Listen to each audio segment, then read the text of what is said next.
Hammaga assalomu alaykum. Bugun biz Makka shahridamiz. Bundan oldinroq joylagan bir postimiz bor edi. Bu yerda biz Makka shahridagi soatli binodagi Abraj al-Bayt yoki Burj Boulevard ham deyiladi. Shu loyihada qatnashganimiz, uni Coviddan keyin qaytadan ko'rib chiqqanimiz haqida post joylagan edik. Hozir shuni biz sizlarga bir qisqaroq obzor qilib bermoqchiman. Uni unikal jihatlari, ya'ni nima sababdan unikalligi, uni joylashish ichida nimalar borligini shuni bir qisqacharoq obzor qilib bermoqchiman. Bizani kuzatib turing. Albatta hammasini ko'rsatamiz. Bu binoni unikalligi bu yerda landmark, ya'ni destinational center deydi. Bu birinchisi mana masjidda joylashgan Ka'ba, haram hududidaligi. Ikkinchisi bu albatta soat. Ya'ni butun shahardan ko'rilib turadi. Butun dunyo biladi bu binoni. Dunyoda balandligi bo'yicha 4-o'rinda turadigan bino. 4 yo 5-o'rinda. Hozir sababi yana bir bino qurilyapti 1 kilometrlik. Hozir ichiga kiramiz, uni obzor qilib beraman sizlarga qisqacha. Binoning ichiga kirib boryapmiz. Eslatib o'taman, bu Covid payt yopilgan bino. Binoning 30% dan ko'p qismi bo'shab ketgan edi. Buni qaytadan merchandise mix qilib, rekonstruksiya qilib, qayta ochilishga tayyorlab berilgan. O'sha bo'yicha Coviddan keyin qaytadan ochilgan. Xo'p, binoni birinchi unikal narsasi bunda ikkita gipermarket borligi. Birinchisi mana shu kirganingizda o'ng tarafda Bin Davud degan gipermarket va bu 4 qavatdan iborat. Mana shu birinchi qavatdan kirasiz. Har bir qavatdan kirishi bor. Bu 4 qavatli do'kon. Birinchi qavatda mana apteka orqali kiriladi. Juda ham qiziq. Apteka orqali ichiga kirib ketiladi. Bin Davud. O'zi asli gipermarket, endi bu yerda supermarket yozilgan. O'lchami bo'yicha gipermarket kategoriyaga tushadi. Oxirgi qavatda eng tepa qismida bu yerda yana bitta gipermarket joylashgan. Bu shu binoni o'zi Abraj al-Bayt nomli oxirgi qavatida joylashgan. U qavatga ham chiqib albatta ko'rsataman unga qanaqa chiqishi. Binoni keyingi unikal tarafi bu yerda bolalar maydonchasi yo'q. Binoni aylanib chiqsangiz ham bo'ladi. Bolalarga qarab tura oladigan xizmatlar bor, turli xil. Ya'ni mehmonxonalarning tagida. Lekin bolalar maydonchasi bu yerda yo'q. Keyingi unikal tarafi bu yerda unaqa katta kiyim-kechak do'kon joylashtirilmagan, sababi buni hojati yo'q. Birinchi qavatda asosan suvenir do'konlar, kiyim do'konlar, apteka, turli xil atirlar, uy uchun har xil atirlar, parfyumeriya, kosmetika, shunga o'xshash narsalar joylashtirilgan. Hammasi kichkina o'lchamli. Xo'p, yana bitta narsani aytib o'taman.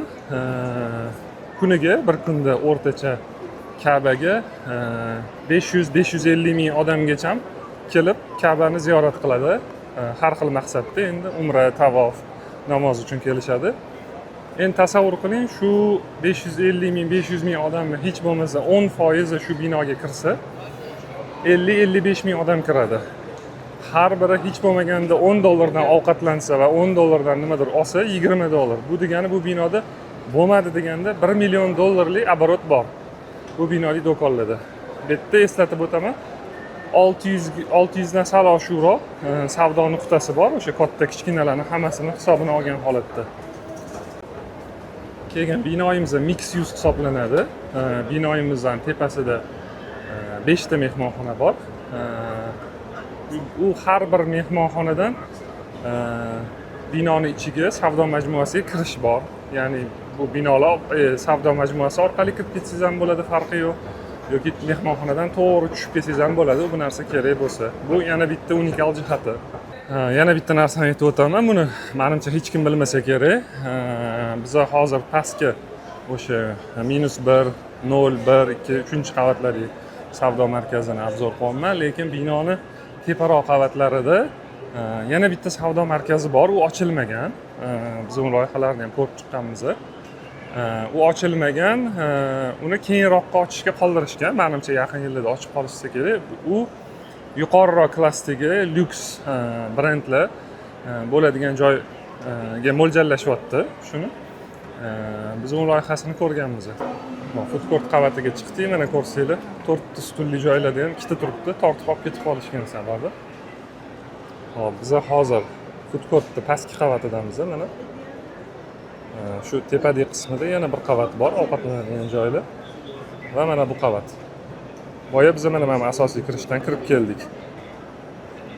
Va xuddi shu food court qavatidan mana boya aytayotganimdek tepadagi gipermarketga chiqsa bo'ladi. Mana bu yoqqa bu bo'lmagan oldin. Bu travalatorlar bo'lmagan. Bu yerda ko'p o'ylangan nima qilsak bo'ladi deb, sababi bu asosiy katta maydon bo'shab yotgan. Mana shu tepadagi qavat bilan mana bu yerda hozir turli kiyim-kechaklar qilingan department store bor. Ya'ni turli brendlarni ichiga olgan. Mana shu majmuadagi eng katta do'konlardan bittasi bor. Mana shu joy muammoli bo'lgan, mana shu ikkita qavat.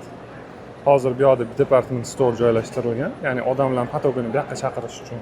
Va uni tepasiga gipermarket joylashtirilgan. Gipermarketda kassada deyarli doim o'chirib bo'ladi. Bu kattagina. Bundan tashqari ko'rishinglar mumkin, bu yerda muzey joylashtirilgan. Ya'ni kamdan kam binoda bunaqa turdagi merchandise mix qilinadi. Bu yerda joyi unikalligidan kelib chiqilgan. O'zbekiston sharoiti yo boshqa davlatlardagi savdo majmuasini loyihalashtirayotganda bu yerdan o'rnak olmanglar. Sababi bu unikal loyiha, joyi unikal. Bu yerda juda ham katta sabablardan biri bu Ka'ba, ikkinchi sabablardan biri bu soat. Bu Destinational Center, bu yerda landmark bor. Bu yerga odamlar to'g'ridan to'g'ri keladi. O'sha sababdan bu yerda mana shunaqa unikal yechimlarni qilsa ham bu yerda risk yo'q. Juda ham risk past. Ya'ni savdo bo'ladi. Bu yerda aytganimdek, kirmadi deganda 50 mingdan oshiq odam bir kunda kiradi. Kamida 50 mingdan oshiq odam kiradi. Juma kunlari, shanba kunlari, bu yerda dam olish kunlari, u kunlari 50 mingdan 2 baravardan ham oshishiga ishonaman. Sababi biz o'sha kunlari ham kelib ko'rdik. Yurishga joy yo'q. Hozir bu yerda bo'sh do'konni o'zi umuman deyarli yo'q. Ta'mirlanayotgan do'kon ham yo'q. Hammasini aylanib chiqdik deyarli. Deyarli hamma joy ishlab turibdi. Ya'ni shu qilingan o'zgarishlardan keyin bino yana eski holatidan-da yaxshiroq holatga kelgan. O'sha gipermarket qo'shilgan. Bundan oldin o'sha ko'rsatib o'tganimdek katta department store qo'shilgan, Abraj Avenue degan parfyumeriya sotadigan joylar, ko'p narsa qo'shilgan binoga. Yangiliklar shularning hisobi bilan ham bet ancha yana oldingiga nisbatan jadallashgan yurishi, odam oqimi. Boya bitta kamchiligini aytib o'tdim. Tepada juda ham ko'p va katta mehmonxonalar joylashganligi sababli ularni konstruktiv qismi, kolonnalar, pilonlar, diafragmalar savdo majmuasining ichidan o'tib ketgan. Ya'ni savdo majmuasini loyihalashga juda ham qiynalganmiz, qayta loyihalashga ham. Endi boshida bilmayman, menimcha bizdan 2 barobar katta qiyinchilik bo'lgan bo'lsa kerak ochilishdan oldin. Bu binoni bitta kamchiligini aytib o'taman, yana binoni ta'mirlashmagan. Ya'ni o'sha payt to'g'ri qaytadan yopib, buni qaytadan ko'rib chiqilgan merchandise mix, lekin binoni ta'mirlashmagan, ya'ni holati ancha eskirib qolgan. Bu binoni yangilab qisman yopib bo'lsa ham remont qilish kerak. Remont qilinayotganda, misol uchun savdo majmuasi to'liq ochilmagan bo'lsa, biz tavsiya qilamiz, mana shu gipsokartondan qilingan do'kondan 40-50 sm qochirib turib, gipsokarton bilan yopib, bitta eshik qoldirib ketilinadi. Bemalol kunduz kuni ichkarida remont ishlarini qilsa bo'ladi, faqat shovqinli ishlardan tashqari. Stroy materialda ham kechqurun 11 dan ertalab 9 gacha olib kirilishi tavsiya qilinadi, sababi 10 dan 10 gacha savdo markazi ishlaydi. Shovqinli ishlar ham kechasi qilinadi, kesish, buzish va hokazo. Shovqin bo'lmaydigan, chang chiqarmaydigan toza ishlar kunduzi bemalol ishlasa bo'ladi. Mana bu holatda binoni xuddi mana narigi tarafdagi yozuvlarini osib, fasadlarini tayyor qilib, bemalol buni yechib tashlasa chiroyli bo'ladi.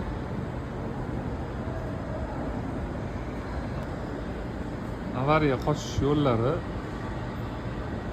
mashitda kenglik masalasida ko'pincha arxitektorlar bilan yokida joy egalari bilan spor bo'lib qoladi masjidda. Talashib qolishimiz mumkin ko'pincha. Ya'ni bu yerda mana 180 qoldirilgan. O'zi 160, 180 norma. Bundan ko'p, ya'ni bundan ko'p tashlashga hojati yo'q. To'g'ri, koridori chuqurligiga ham qaraydi. Arxitektorlar nima qiladi? Bu koridorni chuqur, juda ham chuqur bo'lgandan keyin qonunchilik bo'yicha buni 2 metrgacha kengaytirishadi ba'zida. Unaqa holatlar ham bo'ladi. Mana bu avvalgi chiqish yo'li. Jidda park savdo markazidan qilgan xatoni qaraydi. Mana bundoq ko'tariladi, bunisidan ko'tariladi. Keyin bu eskalatordan ko'tarilib, keyin bundan ko'tarilib tushish ham xuddi shunaqa. Ya'ni faqat o'rtada odam aylanadi. Koridorlarga kirmaydi. Bu asosiy atrium. Biz hozir Jidda shahridagi Senomi park savdo markazidamiz. Yangi markaz. Bitta mana ko'rsatmoqchi edim. Shu qulay parkovka haqida bir gaplashgan edik. Aslida o'zi eng qulay parkovka mana shunaqa bo'ladi. Binoni oldiga qo'yib, bu blokka yoki biz hozir turgan tepa qavatdamiz. Asosiy blokka kirib ketsa bo'ladi, bemalol. Ya'ni ichkariga kirishni maksimal osonlashtirish kerak. Mana bu yo'li taksida yoki chiqib ketish uchun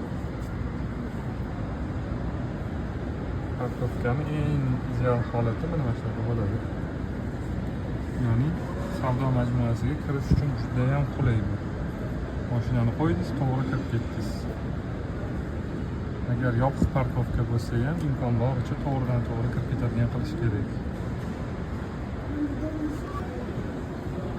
Bitta yaxshi misol ko'rsatmoqchi edim. Eskalatorlarning bunaqa joylashuvi to'g'riroq bo'ladi. Mana sababi bu tarafdan ko'tarildingiz, bir narsa topa olmadingiz-da, yana qaytib turib yonidan tushib keladigan qilib qo'yishadi ko'pincha. Yonma-yon qo'yib qo'yishadi ikkita eskalator. Ya'ni chiqdingiz-u, sira qaytib tushdingiz. Bu holatda tepaga chiqdingiz, nimadir yoqmasa ham aylanib kelib, mana bu tarafdan pastga tushishingiz kerak. Ya'ni kamida mana shu atriumdagi hamma do'konlarni hammasini ko'rgan bo'lasiz kamida.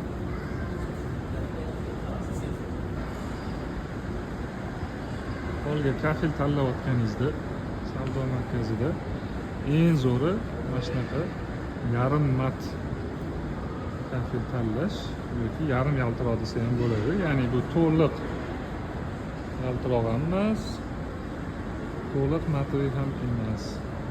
Eng zo'r yechim mana shunaqa yarim mat holati. Mana bu yoqda holdan отражение berib turibdi. O'chroq agar bu glanits bo'lganda, to'liq yaltiroq bo'lganda, bu oynadek ko'rsatib turgan bo'lardi. Bu ham juda ham yaxshi emas. Tashqi tepaga qo'yilgan chiroqlar hammasi hisob-kitob bilan qo'yilgan. Ya'ni cholli qanaqa qoplama bilan qilinganligi inobatga olinadi. Shu atriumning atrofiga, второй svetlarning atrofiga qilinadigan oynalar haqida gapirmoqchi edim. Yoki tutqichlar, perila ham deyiladi rus tilida.